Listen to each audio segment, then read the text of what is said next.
세 천사의 기별 중에서 셋째 천사의 기별은 짐승의 표를 받지 말라고 합니다. 그래서 짐승의 표를 받지 않기 위해서는 하나님의 인을 알아야 된다고 지난주에 말씀드렸고, 오늘은 본격적으로 짐승의 표를 말씀드리고자 하는데, 지금까지 전통적으로 교회에서 했던 그런 방식이 아니라 지금까지 했던 어떤 전통적인 설교를 하려면 굳이 제가 이렇게 설교를 할 필요가 없잖아요. 짐승의 표는 어떻게 나오겠는가, 어떤 방식으로 나오는가, 그래서 어떤 모습으로 나올 걸 알기 위해서 우리가 하나님의 인을 연구한 거고, 지난주에 성경은 네 번째 계명에 제7일을 안식일로 지키라 했으니까, 또 안식일은 하나님과 백성이 언약한 표라고 했으니까 안식일은 하나님의 인입니다. 그런데 하나님의 인은 안식일입니까? 라는 질문에 안식일 외에도 다른 표들이 많이 있더라 라고 했죠.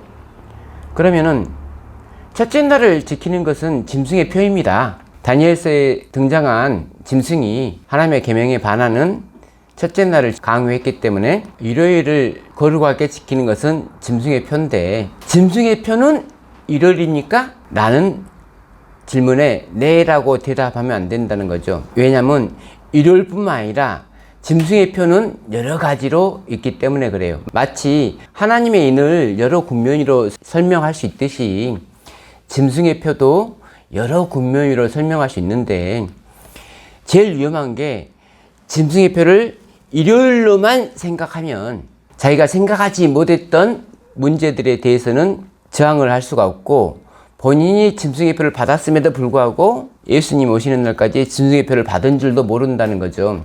하나님은 죄인들을 사랑하시죠. 하나님이 세상을 일처럼 사랑하사 독생자를 주셨으니 이는 그를 믿는 자마다 멸망하지 않고 영생을 얻게 하려 하심이라. 요한은 그의 복음서에서 하나님이 세상을 사랑하셨기 때문에 독생자를 보내셨다고 했어요. 이 세상이나 세상에 있는 것들을 사랑하지 말라. 누구든지 세상을 사랑하면 아버지의 사랑이 그 안에 있지 아니하니. 요한 1서에서 요한은 형제들에게 세상을 사랑하지 말라겠어요. 요한복음에는 하나님이 세상을 이처럼 사랑했다고 했는데, 두 말은 반대되는 말 같죠. 근데 한 사람도 말할 때, 요한이라는 한 사람이 말하는, 한 사람이 쓰는 글도 군면이 다르잖아요. 세상에서 사랑해야 될 것이 있고 사랑하지 않아야 될 것이 있는 거예요. 그래서 우리가 그 성경에 달리 보이는 국면들, 가령 복음서 기자들이 내 방향에서, 내 국면에서 예수 그리스도를 조명하죠. 그런데 예수님의 가령 인자되심을 강조하다 보면 예수님의 신성을 등한시할 수도 있겠죠. 그래서 어느 하나도 버리지 않고 네 개의 국면에서 예수 그리스도를 이해하는 게 필요하듯이 성경의 모든 부분은 양향성이 있단 말이에요. 한 가지로만 이해했을 때는 그걸 극단이라고 하는데, 양쪽 면에서, 양면에서, 양측에서 봤을 때는 바른 길을 찾을 수가 있다는 거죠. 에스겔 18장 23절 주 여호와의 말씀이니라. 내가 어찌 악인이 죽는 것을 조금인들 기뻐하랴.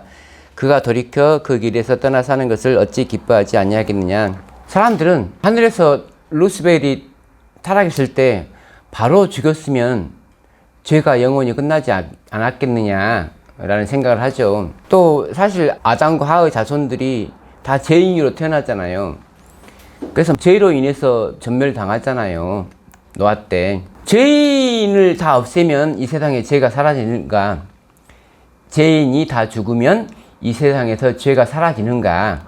그랬을 것 같으면 죄인들을 다 죽였으면 됐죠. 근데 죄인을 다 죽인다고 이 세상에서 죄가 사라지는 건 아니라는 거죠. 홍수를 내려서 노아의 8식구 외에는 싹 죽였어요. 이 땅에 사는 모든 악인들을 죽였어요. 이제는 노아라는 의인과 의인의 씨만 살아있는 거잖아요. 네. 그러면 그때부터 태어나는 모든 사람들은 의인만 태어나야지 되는 거잖아요. 죄인들은 싹 죽었으니까 이제 의인들만 남았으니까. 근데 그때부터 계속 태어나는 게 의인이 태어나는 게 아니고 이미 다 죽였다고 생각한 죄인들이 계속 또 태어나는 거잖아요. 죄인만 죽여갖고는 죄가 사라지는 게 아니에요. 세 천사의 기별을 깨달았다는 건 뭐냐면은 구속의 계획을 깨달았다는 거예요. 왜 하나님께서는 이렇게 할 수밖에 없는가?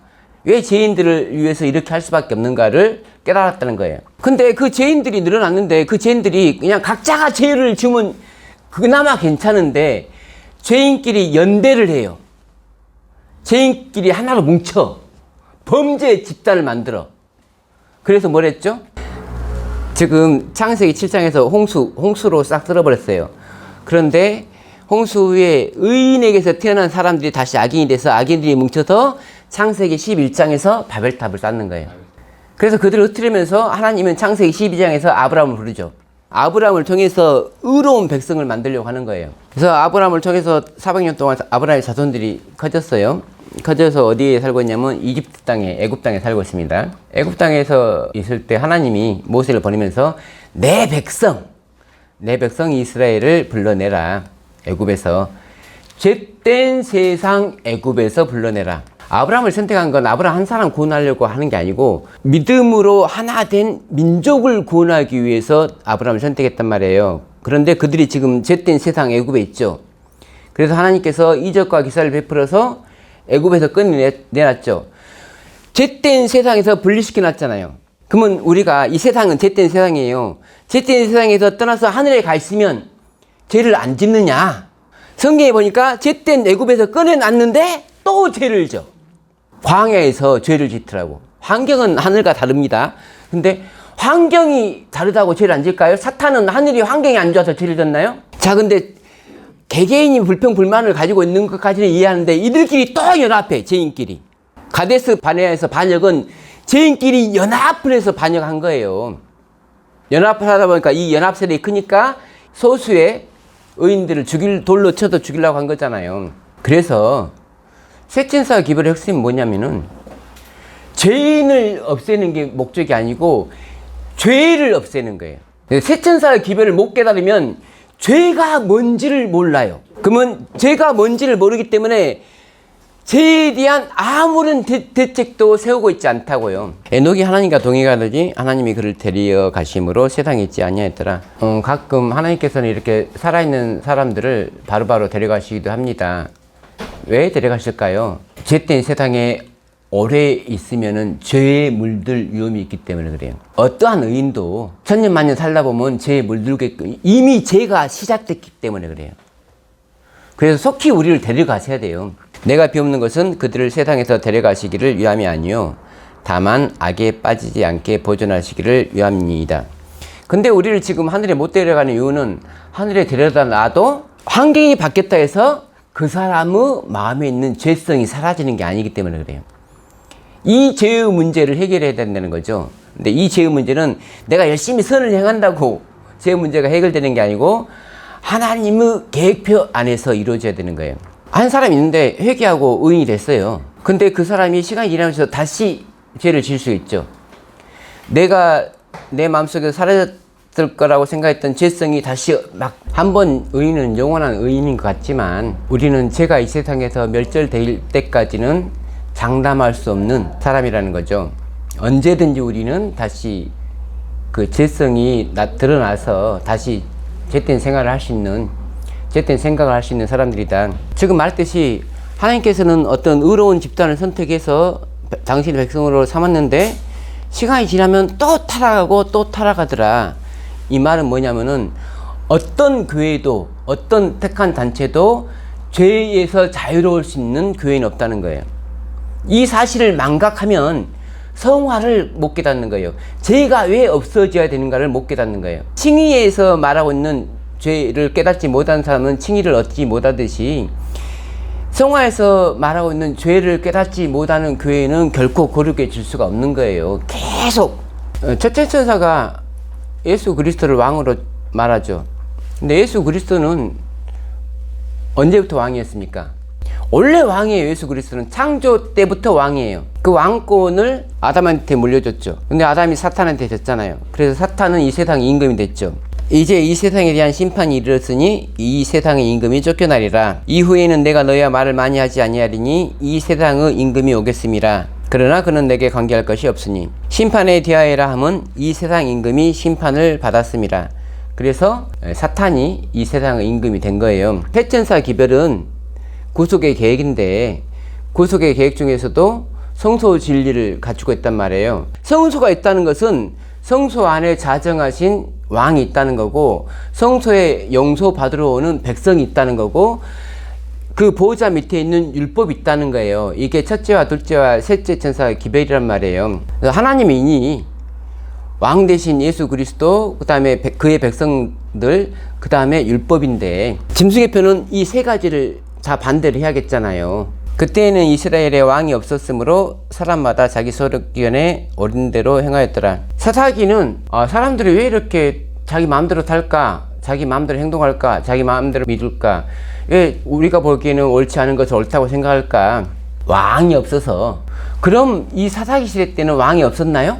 지금 어떤 사람들은 예수 그리스도를 대제사장으로만 인식해서 예수님은 지금은 왕이 아니고 나중에 대제사장의 옷을 벗고 왕의 옷으로 갈아입을 때 그때 왕이라고 생각하는 분들이 있단 말이에요. 마치 이스라엘 사람들이 우리는 왕이 지금 없어요 라고 생각하는 것과 마찬가지예요. 왕이신 그분이 애굽 땅에서 불러내어 가나안에 살고 있는데도 불구하고 우리에게는 왕이 없다고 지금 백성들은 생각하는 거예요. 그에게 이르되 보소서 당신은 늙고 당신의 아들들은 당신의 행위를 따르지 아니하니 모든 나라와 같이 우리에게 왕을 세워 우리를 다스리게 하소서 한지라. 왕이 분명 있는데 왕이 없다고 생각하는 거예요. 여호와께서 사무엘에게 이르시되 백성이 너에게 한 말을 다 들으라. 이는 그들이 너를 버림이 아니요 나를 버려 자기들의 왕이 되지 못하게 함이니라. 바울은 그의 서신에 그리스도라는 말을 엄청나게 많이 써놨어요. 제가 세볼락에도 셀 수 없을 만큼 예수는 그리스도다. 그리스도는 뭐냐면 다니엘서 9장 25절에 기름 부음을 받은 자, 곧 왕이라겠죠. 그래서 그리스도란 말은 왕이란 말이에요. 바울은 자기 서신에 그리스도란 단어를 정말 많이 사용해요. 예수님은 왕입니다라고 강조해요. 근데 그 당시 사람들이, 그 당시 그리스도인들이, 자, 그리스도인이란 말 자체가 그리스도가 생각나게 하는 사람이 그리스도인이잖아요. 만나면 그리스도에 대해서 얘기하는 거잖아요. 왕에 대해서 얘기를 했단 말이에요. 초대교회 사람들이. 그러다 보니까 이분들이 뭘 몰랐냐면 왕이신 예수님은 알았지 대제사장이신 예수님은 또 몰라요.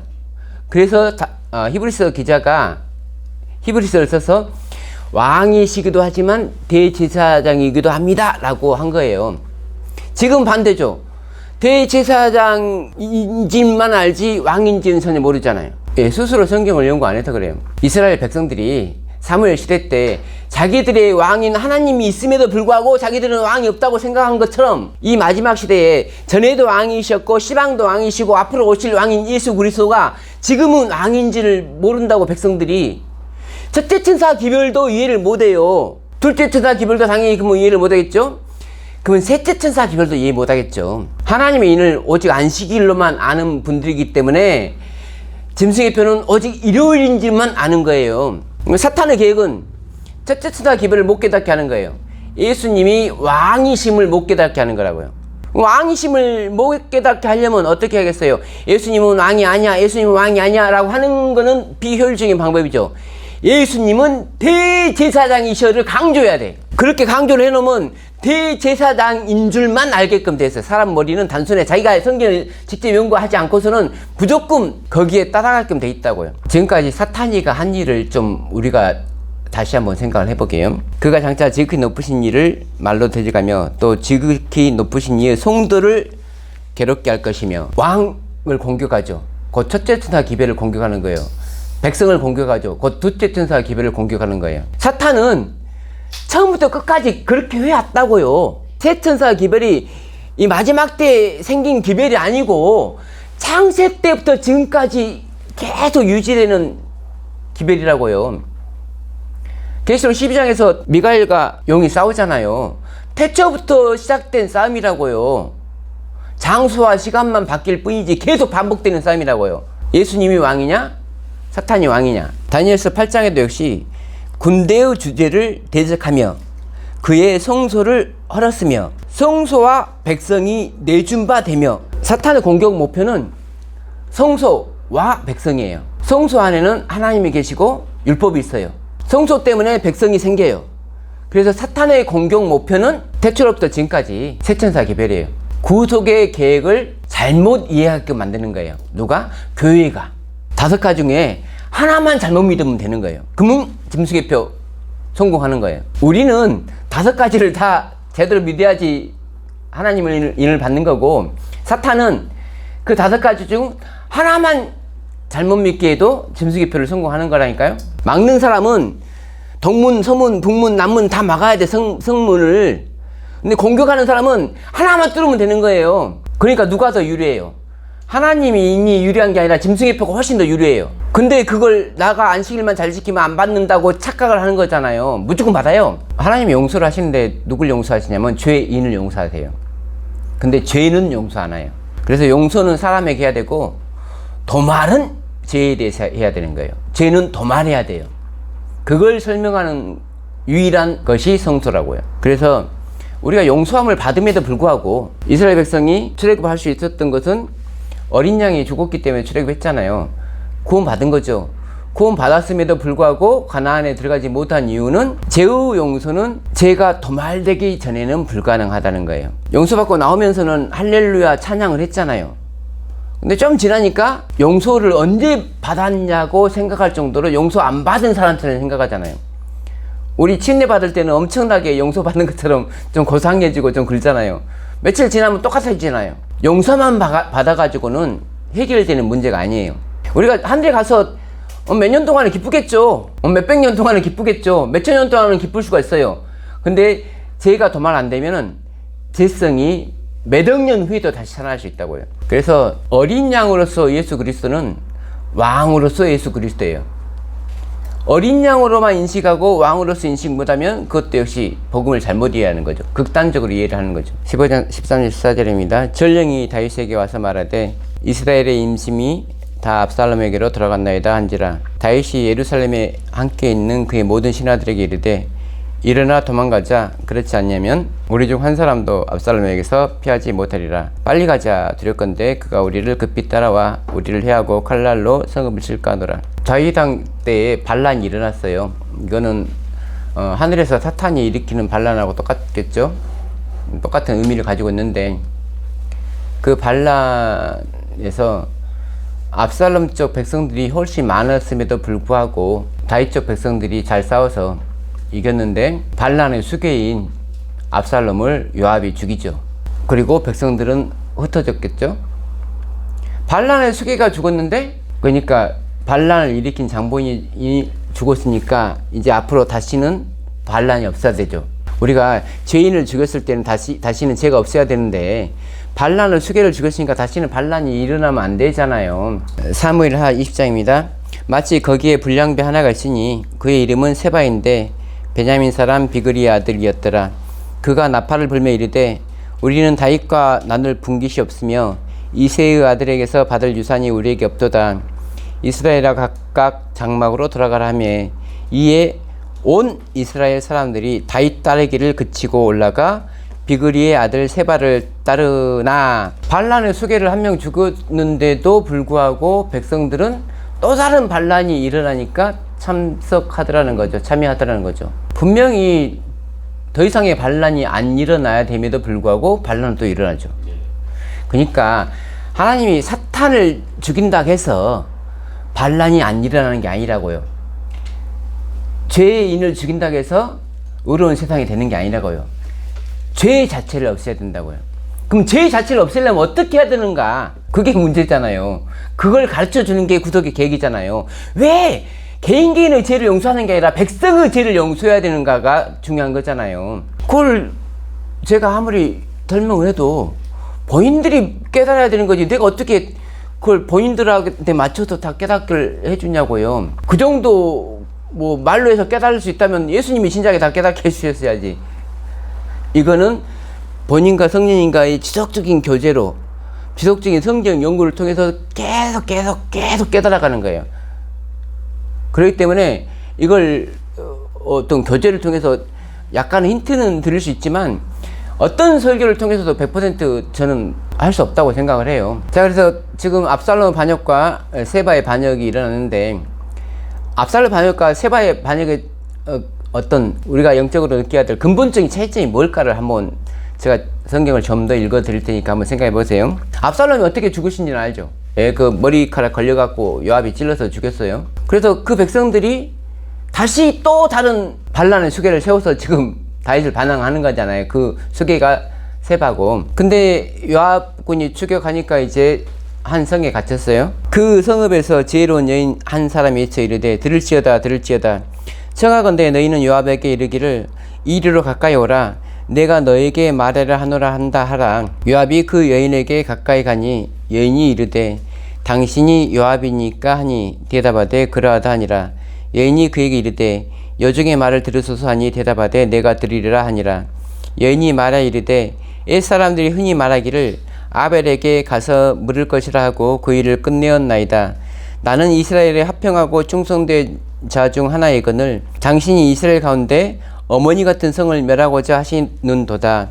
어찌하여 당신이 여호와의 기업을 삼키고자 하시나이까 하니 요압이 대답하여 이르되 결코 그렇지 아니하다. 결단코 그렇지 아니하다. 삼키거나 멸하거나 하려 함이 아니니 그 일이 그러한 것이 아니니라. 에브라임 산지 사람 비그리 아들 그의 이름을 세바라 하는 자가 손을 들어 왕 다윗을 대적하였나니 너희가 그만 내주면 내가 이 성벽에서 떠나가리라 하니라. 여인이 요압에게 이르되 그의 머리를 성벽에서 당신에게 내어 던지리라 하고 이에 여인이 그의 지혜를 가지고 모든 백성에게 나아가매 그들이 비그리 아들 세바의 머리를 베어 요압에게 던진지라. 이에 요압이 나팔을 불매 무리가 흩어져 성읍에서 물러나 각기 장막으로 돌아가고 요압은 예루살렘으로 돌아와 왕에게 나가니라. 자, 두 개의 반란 중에서 압살롬이라는 수계를 죽일 때와 세바라는 수계를 죽일 때의 차이점이 뭐예요? 압살롬은 다윗의 군대, 곧 요압의 군대에 의해서 죽었어요. 세바는 백성들에 의해서 죽었어요. 어떤 백성이냐면 세바를 따르던 백성에 의해서 죽었어요. 자, 사탄을 하나님이 죽일 수 있는데 사탄을 죽여봤자 반란은 안 끝난다고요. 하나님이 사탄을 죽여봤자 반란이 안 끝난다고요. 그러면 누가 사탄을 죽여야 되냐면 하나님의 백성이 사탄을 죽여야 된다고요. 그럼 반란이 끝난다고요. 죄가 끝난다고요. 여기서 세바가 누구한테 죽었냐면은 자기를 따르던 백성들에 의해서 죽었단 말이에요. 이해가 안 가세요? 요압에 의해서 죽은 것이 아니고 다윗의 군대에 의해서, 적군에 의해서, 상대방에 의해서 죽은 게 아니고 나를 따라서 같이 성에 갇힌 그 백성들에 의해서 죽었다니까요.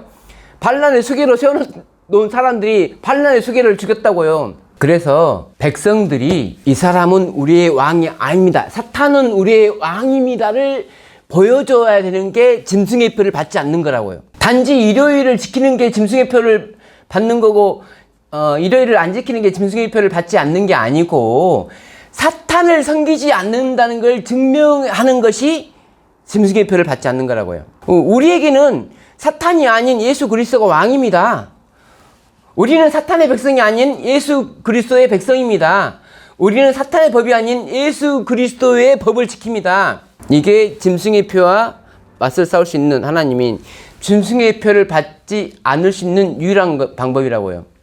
그래서 당신의 백성들의 용서와 죄의 도말에 대해서 설명해주는 세천사 기별, 이 세천사 기별이 성소 진리임을 전혀 깨닫지 못하거나 세천사 기별이 구속의 계획임을 전혀 깨닫지 못하면은 짐승의 표를 받는 겁니다. 그래서 짐승의 표는 첫째 왕을 대적해야 되고 둘째는 백성을 대적해야 돼요. 교회를 대적해야 돼요. 그래서 짐승의 표는 모든 그리스도의 교회는 일요일에 예배하라고 나와요. 개인에게 내리는 법령이 아니고 교회에 내리면 그 교회에 소속되어 있는 모든 개인들이 되는 거예요. 일일이 집집마다 찾아가면서 짐승의 표 받으세요가 아니고 그 교회만 내리면 되는 거예요. 성경 66권의 사탄의 공작들을 한번 보세요.